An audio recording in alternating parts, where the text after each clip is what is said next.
কালকে রাত্রে 8টা থেকে এখানে আসছি। আমরা এখন পর্যন্ত না কেউ ঘুমাইতে পারছি, না কেউ রাস্তা খাইতে পারছি। সারা বাংলাদেশের জনগণের নেতা হলো তারেক রহমান। আমাদের বিন্দু মাত্র কোনো মনের ভিতরে কষ্ট নাই। আল্লাহ পাকের দরবারে হাজার কোটি শুকরিয়া, আল্লাহ পাক এই দিনটি দেখার সৌভাগ্য দিয়েছেন। আগামী বাংলাদেশ এই তারেক রহমানের নেতৃত্বেই একটি মানবিক বাংলাদেশ এবং ইনসাফের বাংলাদেশ গঠিত হবে।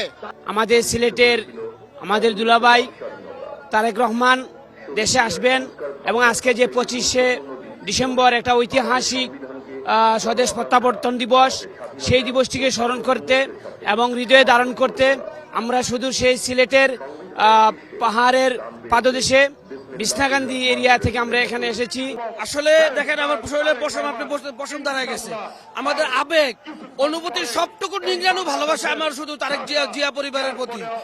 এখন আমরা 18 বছর পরে আমাদের প্রাণপ্রিয় নেতা, বাংলাদেশে আমাদের জিয়া পরিবার যাকে বলা হয় এই দেশের সার্বভৌমত্ব রক্ষার একটা পরিবার, সেই তারেক রহমান বাংলাদেশে আসছে। কালকে রাত্রে 8টা থেকে এখানে আসছি। আমরা এখন পর্যন্ত না কেউ ঘুমাইতে পারছি, না কেউ রাস্তা খাইতে পারছি। কিন্তু আমাদের বিন্দু মাত্র কোনো মনের ভিতরে কষ্ট নাই, শুধু আনন্দ আর আনন্দ। এই আনন্দ ভাষায় প্রকাশ করার মতো না। অ্যাকচুয়ালি আপনারা জানেন যে সারা বাংলাদেশ, শুধু বিএনপি না, অন্য অঙ্গ সংগঠন না, অন্য দলও না, ইভেন সারা বাংলাদেশের জনগণের নেতা হলো তারেক রহমান। এই তারেক রহমানের জন্য সারা বাংলাদেশ প্রায় 17 বছর অপেক্ষা করছে। আজকে সেই অপেক্ষার অবসানের দিন। এই দিনটি সারা বাংলাদেশের মানুষের জন্য অত্যন্ত আনন্দের এবং খুশির দিন এবং প্রত্যাশার দিন। আগামী বাংলাদেশ এই তারেক রহমানের নেতৃত্বেই একটি মানবিক বাংলাদেশ এবং ইনসাফের বাংলাদেশ গঠিত হবে। সারা পৃথিবীতে এটি আধুনিক সমৃদ্ধশালী স্বনির্ভর বাংলাদেশ হিসেবে গড়ে তুলবে। এটা মানুষের প্রত্যাশা, এটা মানুষের আকাঙ্ক্ষা। ইনশাল্লাহ এই জন্যই আজকে শুধু এই ঢাকাবাসী না, আপনারা লক্ষ্য করে দেখবেন যে সারা বাংলাদেশ থেকে হাজার হাজার মানুষ অনেক কষ্ট স্বীকার করেও লঞ্চে, স্টিমারে যে যেভাবে পারছে আজকে এই ঐতিহাসিক দিনটির নিজেদেরকে স্মরণীয় করে রাখার জন্য, ইতিহাসের পাতায় তাদের নাম সোনার অক্ষরে লিখে রাখার জন্য সবাই হাজির হয়েছে। আমরাও এখানে হাজির হয়েছি। আমরা জানেন যে বাংলাদেশ জাতীয়তাবাদী স্বেচ্ছাসেবক দল একটি সুসংগঠিত সুশৃঙ্খল রাজনৈতিক দল, যেটি বিএনপির একটি অঙ্গ সংগঠন।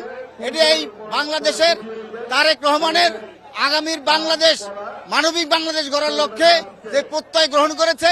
স্বেচ্ছাসেবক দল অত্যন্ত নিষ্ঠার সাথে তার সহযোদ্ধা হিসাবে সম্পৃক্ত থাকবে ইনশাআল্লাহ। আল্লাহ পাকের দরবারে হাজার কোটি শুকরিয়া, আল্লাহ পাক এই দিনটি দেখার সৌভাগ্য দিয়েছেন। আপনারা দেখতে পেরেছেন এখানে দলীয় নেতাকর্মী বাদে সাধারণ মানুষ, সেই গ্রামের কৃষক থেকে শুরু করে ঘাটে মাঠে প্রতিটি নেতাকর্মী এবং সাধারণ জনগণ আজকে দেশনায়ক তারেক রহমানের এক নজর দেখার জন্য সেই সুদূর মফস্বল এলাকা থেকে ঢাকায় এসেছে। দীর্ঘক্ষণ ধরে গভীর রাত থেকে তারা এখানে বসে আছে এক নজর প্রিয় নেতাকে দেখার জন্য। আমরা দীর্ঘ 17 বছর দেশান্তরিত বাহিরা দেশে থেকে দীর্ঘ 17 বছর পর আমাদের এই বাংলাদেশে 18 কোটি মানুষের আশা আকাঙ্ক্ষার প্রতীক ভাবী প্রধানমন্ত্রী আমাদের সিলেটের আমাদের দুলাভাই তারেক রহমান দেশে আসবেন এবং আজকে যে 25শে ডিসেম্বর একটা ঐতিহাসিক স্বদেশ প্রত্যাবর্তন দিবস, সেই দিবসটিকে স্মরণ করতে এবং হৃদয়ে ধারণ করতে আমরা শুধু সেই সিলেটের পাহাড়ের পাদদেশে বিছনাকান্দি এরিয়া থেকে আমরা এখানে এসেছি। আমাদের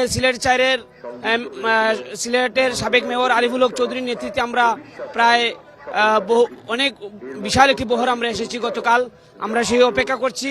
শুধু আমাদের একটি উদ্দেশ্য, এই নিপীড়িত নির্যাতিত দেশে এবং স্বৈরশাসকের পতনের পর একটা নতুন সূর্যের উদয়ের অপেক্ষায় এবং আগামী দিনের যে প্রধানমন্ত্রী হবেন সেই আশা অপেক্ষায় সেই ইতিহাসটিকে হৃদয়ে ধারণ করার জন্য আমরা সেই শীত অপেক্ষা করে আমরা এখানে মাটিতে বসে আমাদের যে স্বপ্ন, আমাদের যে ইচ্ছা, আমাদের যে আগামীর যে প্রধানমন্ত্রী ওনাকে স্বাগত জানানোর জন্য আমরা এখানে মূলত এসেছি।